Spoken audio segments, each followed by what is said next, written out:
Hey guys, Mike here. Welcome back to my channel. Today I want to share with you something very close to my heart, the incredible world of clown. So I put on my Tsubasa t-shirt, I have my two Sakura mangas here that I just read, and my friend Mike-kun here is holding the mic for me, not this mic, that mic. If you have ever been captivated by the magic of CardCaptor Sakura or the intriguing storytelling of Holic, well then you're in for a treat. So let's dive into the universe of this phenomenal all-female manga artist group. So Clamp began in the mid-80s and it is formed by Satsuki Garashi, Age Haogawa, Tsubaki Nakoi, and Makana. So they made their professional debut with RG Veda in 1989, and since then their creativity has known no bounds. So let's talk about some of their masterpieces, and of course starting with some of my personal favorites. Probably their best known, their most famous series worldwide is CardCaptor Sakura. It ran for 3 seasons from 1998 until 2000, and it is one of these rare cases where I personally prefer the anime way more than the manga. The anime had 70 episodes and 2 movies, and that gave the characters way more time to grow and develop. The art style is amazing, the soundtrack is perfect. In 2026 until April of 2024, a new story started, Clear Card, that I was finally able to read because back home I had all of the volumes apart from the last 2, which I bought and read during my holidays.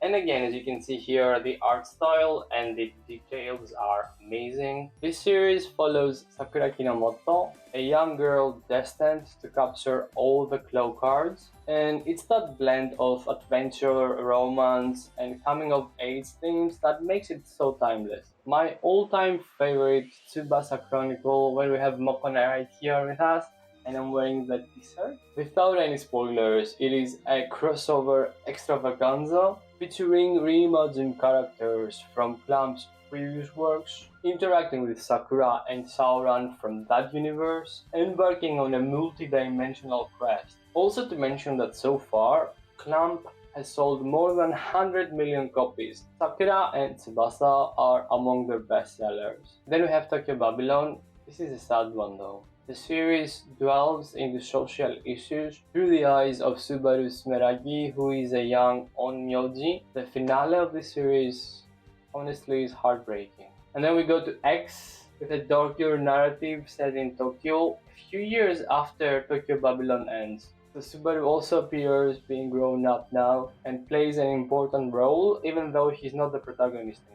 The themes of this series left a lasting impression on me. 2 teams are fighting each other about the fate of humanity, but the thing is, if the good guys win, humans are saved, but because we are awful, the planet will eventually die because of us. But if the bad guys win, all humans are dead, but the planet and every other living creature will be saved. And then we go to Holic. Honestly, I had a hard time with Holic because Watanuki Kimihiro used to annoy me so much. Also, the anime is no good. Same goes for Tsubasa. Just read the manga. So it is a supernatural journey with Watanuki who can see spirits and the ever enigmatic Yuko. It talks about philosophy and destiny a lot, and it has a strong connection with Tsubasa. And I have to say that lately it is gaining so much popularity. Well deserved, just I don't know why. So beyond my personal favorites, Clamp has so many famous works. Some of them are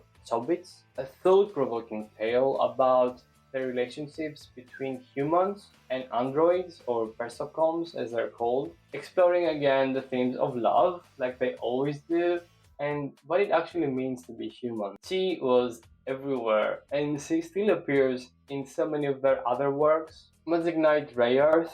It is not my personal favorite, but it used to be really successful back in the day. It follows 3 girls transported from Tokyo to a different world, and it's a blend between magic and technology. Again, it's not my favorite, but it's okay. RG Veda, their debut work. It follows the Vedic mythology and it talks about gods, but I honestly know nothing about, and I'm not gonna pretend that I do. I've always said that I want to read it one day, just I never got around it. Clamp also made the designs for Code Geass. I mean, look at these guys. That's basically Kami from X, and that guy over there is Sauron with green eyes. Also, they made the designs and they helped with the story for Blood Sea, but Tanuki also appears there. Now, Clamp works often explore themes like the transcendence of love beyond gender, sometimes beyond age too, but I don't agree with that, just to make myself clear. Or themes like destiny versus free will, and the overall interconnectedness of different universes. But what makes them so magical and so unique is that they make it in a very simple and a very easy to understand way. So even though their works are supposed to be for children, you still get so many messages about philosophy and destiny from their works. And that for me is what sets them apart in the industry. And that is one of the reasons why they're still so relevant and so popular among the fans. Also the kid designs though, I mean look at that guy. And Keto-san, Yoriogi-san, the art style, all the outfits that Sakura wore, honestly amazing. There's so many toys, so much merchandise, especially in Japan. So for example, there was a CardCaptor Sakura themed cafe here in Tokyo that I just missed. So next time they're gonna do it, I'm gonna go and I'm gonna make a video about it.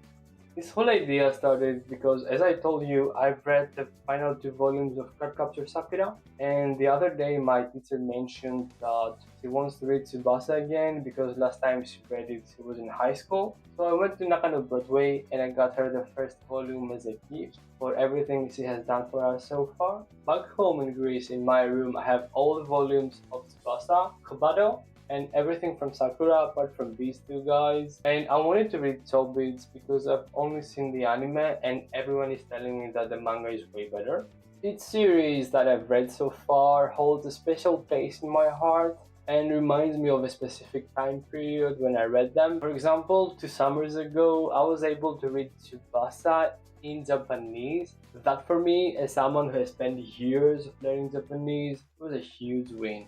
And I always say to people that if you're learning Japanese, Clamp has an amazing vocabulary, especially works like Chobits, Kobato, and Sakura, that they're supposed to be for kids. So, like for example, in Sakura, her brother uses everyday Japanese and very manly sometimes. Sakura and Yukito always use the Master Desu form, that is like the school version of Japanese, and her best friend Tomoyo always uses Keigo. It's very important to practice Keiko, especially if you want to live and work in Japan. And Keto-san always speaks in Osaka-ben, which like even for me is so hard to understand. But there you have it, you have 4 different dialects in one manga and you get to practice all of them. So I really hope this video encourages you to explore their work as well, because trust me, they have such a variety.